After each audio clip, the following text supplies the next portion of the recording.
ಮೂರು ಸಾಗರ 100 ಮಂದಿರ ದೈವ ಸಾಸಿರವಿದ್ದರೆ, ಗಂಗೆ ಇದ್ದರೆ ತುಂಗೆ ಇದ್ದರೆ ಗಿರಿ ಹಿಮಾಲಯವಿದ್ದರೆ, ವೇದವಿದ್ದರೆ ಭೂಮಿ ಇದ್ದರೆ ಘನ ಪರಂಪರೆ ಇದ್ದರೆ ಏನು ಸಾರ್ಥಕ ಮನೆಯ ಮಕ್ಕಳೇ ಮಲಗಿ ನಿದ್ರಿಸುತ್ತಿದ್ದರೆ. ಮಾನವನ ಗುರಿ ಸುಖವಲ್ಲ ಜ್ಞಾನ ಎಂದು ಹೇಳುತ್ತಾರೆ ಸ್ವಾಮಿ ವಿವೇಕಾನಂದರು. ಜ್ಞಾನವು ಮಾನವನ ಒಂದು ವಿಶಿಷ್ಟ ಲಕ್ಷಣ. ಕವಿ ಭರ್ತೃಹರಿ ಹೇಳುತ್ತಾನೆ, ಸಂಗೀತ ಸಾಹಿತ್ಯ ಕಲಾವಿಹೀನ ಸಾಕ್ಷಾತ್ ಪಶು ಉಚ್ಚ ವಿಷಾಣಹೀನ. ಅಂದರೆ ಸಂಗೀತ ಸಾಹಿತ್ಯ ಕಲಾಭಿರುಚಿ ಇಲ್ಲದವನು ಬಾಲ ಕೊಂಬುಗಳಿಲ್ಲದ ಪ್ರತ್ಯಕ್ಷ ಪ್ರಾಣಿಯೇ. ವಿದ್ಯಾರ್ಥಿಗಳಾದವರು ಜ್ಞಾನವನ್ನು ಪ್ರೀತಿಸಬೇಕು. ವಿದ್ಯಾರ್ಥಿ ಎಂಬ ಶಬ್ದದ ಅರ್ಥವೇ ವಿದ್ಯೆಯನ್ನು ಅರಸುವವನು ಎಂದು.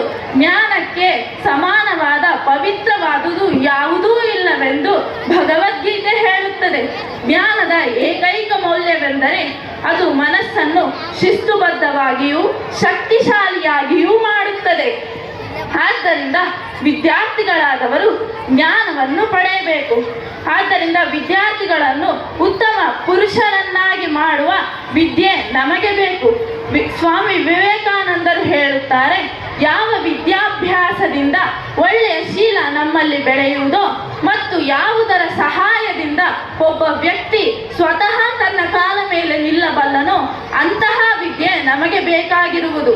ಒಂದು ಕಾಲದಲ್ಲಿ ಭಾರತವು ಜ್ಞಾನಕ್ಕೆ ಪ್ರಸಿದ್ಧವಾಗಿತ್ತು.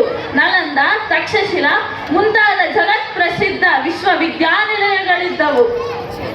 ಪ್ರಪಂಚದ ನಾನಾ ಭಾಗಗಳಿಂದ ವಿದ್ಯಾರ್ಥಿಗಳು ಇಲ್ಲಿಗೆ ಜ್ಞಾನವನ್ನು ಪಡೆಯಲು ಬರುತ್ತಿದ್ದರು.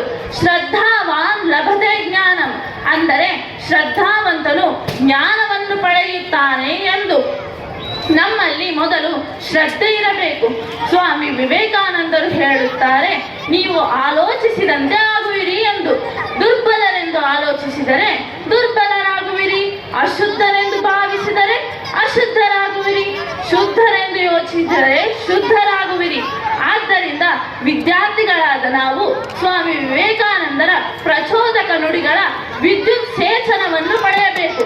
ಶ್ರದ್ಧೆ, ಶ್ರದ್ಧೆ, ಆತ್ಮಶ್ರದ್ಧೆ, ಶ್ರದ್ಧೆ, ಈಶ್ವರನಲ್ಲಿ ಶ್ರದ್ಧೆ, ಇದೇ ಮಹಾತ್ಮೆಯ ಮೂಲ. ನೀವು ನಿಮ್ಮ 33 ಕೋಟಿ ದೇವರುಗಳನ್ನು ನಂಬಿ, ಹಾಗೆ ಪಾಶ್ಚಾತ್ಯ ದೇಶದಿಂದ ಆಮದು ಮಾಡಿಕೊಂಡಿರುವ ದೇವತೆಗಳನ್ನೂ ನಂಬಿದರೂ ನಿಮ್ಮಲ್ಲಿ ಆತ್ಮಶ್ರದ್ಧೆ ಇಲ್ಲದೇ ಇದ್ದರೆ ಏನೂ ಸಾರ್ಥಕವಾಗುವುದಿಲ್ಲ. ಮೊದಲು ಆತ್ಮಶ್ರದ್ಧೆ ಇರಲಿ, ಅದೇ ಸಾಧನೆಯ ಮೂಲ, ಮಾನವತೆಯ ಮೂಲ. ನಾವೆಲ್ಲರೂ ಶ್ರದ್ಧಾವಂತರಾಗೋಣ, ಜ್ಞಾನವಂತರಾಗೋಣ. ಧನ್ಯವಾದ.